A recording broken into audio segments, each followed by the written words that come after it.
Hello everyone, welcome to another episode of Art Travelcast. Today we would like to talk about our spiritual side. Yes, recently we have been spending a lot of time expanding our knowledge about spiritual growth, especially crystals and their effects, but also meditation and yoga. I remember my first visit to a stone shop in Barcelona. Sometimes you walk into a place and you know it has good energy. It's like choosing an apartment. We can't always explain why this is one. It was the same with this store, and since we have been going there, I always feel good energy in this place. Yeah, this is a fact. Although, since we became more interested in this topic, suddenly we see a shop selling stones and similar things on every corner, kind of like the blue feather theory. Mm-hmm.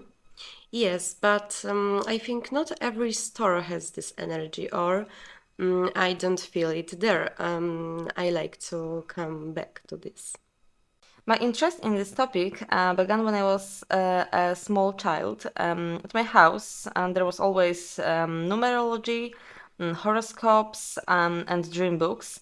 My mother also went to a fortune teller. Later, I also became interested in tarot reading, which I still do today. In my case, quite the opposite. In my family, there was no room for other beliefs than the Catholic faith. Only later did I become interested in a different type of spirituality. I remember where I bought my first incense sticks. That's also where I bought the famous cups, which I always mention when I pass by this place. And you always loud about it. Now I laugh at it too. Back to the topic. I have always been interested in magic, spirituality, and various beliefs. Of course, I also read books on religions such as the Bible or the Quran, but also books on astrology and Hindu beliefs. I have always found my way in this topic. Did you manage to find her? I also read, but more philosophy, thanks to which I cut myself off from thinking in terms of one absolute. I'm closer to atheistic existentialism when it comes to philosophy, but I find Buddhism and Zen very interesting. However, I don't need to achieve the goals and practices they set. I think development is about constant searching. Returning to the topic of crystals for a moment, the interesting thing is that each one has different properties. Their charging and cleaning, everyone also feels a different energy with each stone. For example, you strongly feel the energy of amethyst, and I strongly feel the energy of selenite.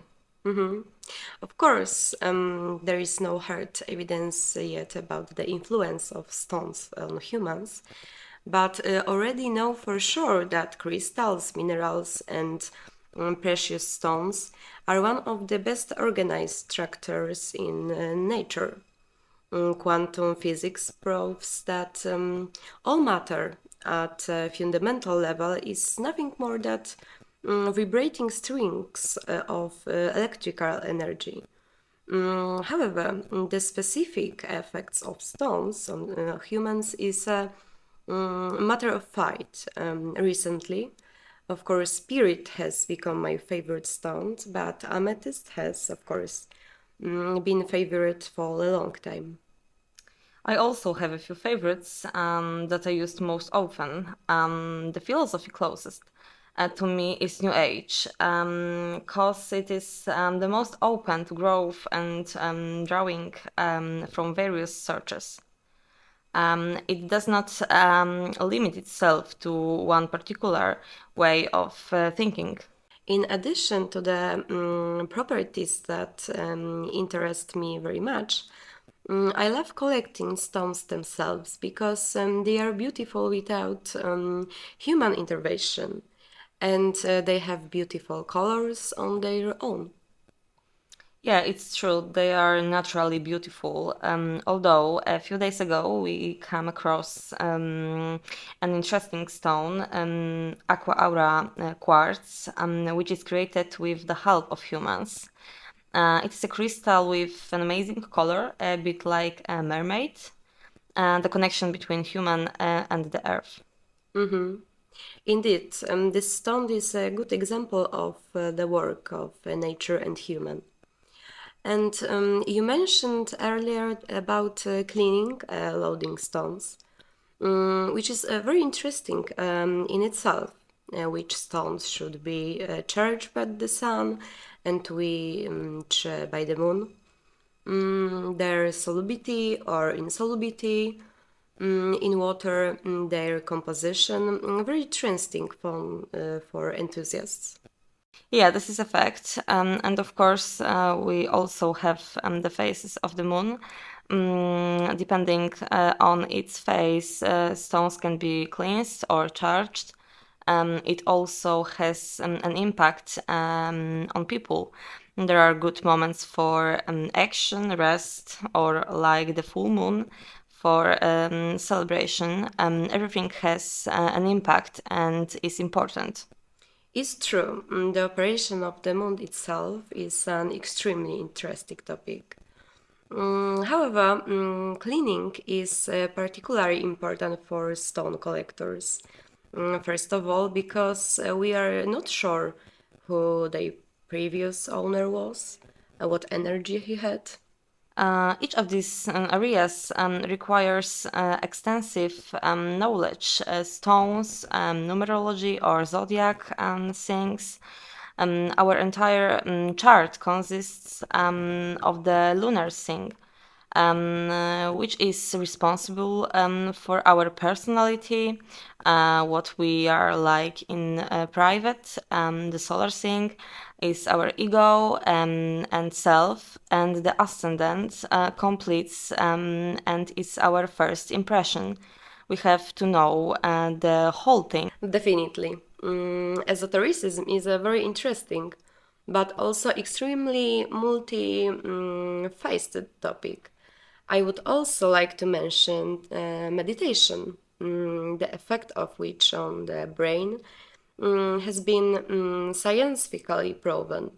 However, it's a mental practice that requires regularity and patience. I think that especially in the modern world, it's useful for everyone. You don't have to see only the spiritual side of it. I think meditation is great. It allows you to relax and calm your nerves. The same applies to yoga, which works on the body and soul. Regular practice is important, but you should also remember to cleanse the rooms you stay in. And this is where Palo Santo, incense, sage, and salt came in handy. Crystals can also be used to prepare crystal water. There's so many options. I also think that the basis are intention and attitude, because without it, fumigation the space becomes just setting fire to the wood. Yeah, of course. We have recently also became interested in hypnosis. I'm already excited about what will come of it. But I know one thing. This will be Yes, as always with us. Finally, I would also like to mention my observation about talking about spirituality on social media. I have the impression that being positive towards reality and practices, disgust is too extreme. It's often so exaggerated that it's ridiculous, and many people develop a negative opinion about spirituality. And I think, as in everything, extremes are not good and often give rise to conflicts. Everything takes time and a lot of knowledge, but finding your way and expanding your knowledge on those topics is very opening of the mind and body. Thank you for today and see you next Tuesday.